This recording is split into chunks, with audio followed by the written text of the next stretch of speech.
You cannot really protect a relationship that you're not mindful of. You remember the story of Adam and Eve. I used to think that Eve was left all by herself when she was being tempted by the serpent, which is actually what many people believe.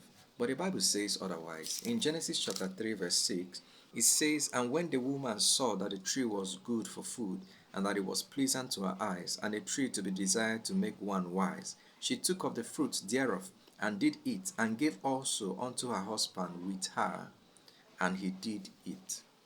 Can you imagine? Adam was with her all the while that she was being tempted by the serpent. Some people say that at that time he went about his business, he was doing this, was doing that.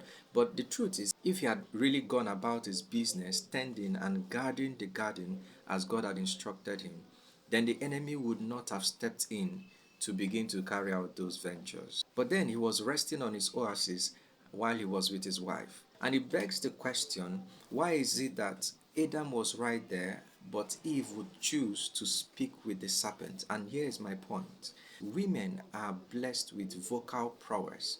In fact, they live on talking. Talking makes them feel alive. But for the man, sometimes the constant talking of your wife can wear you out. But the truth is, if you don't give attention to your wife, there are several other things that are ready to give her that attention and to take her own attention on you away from you.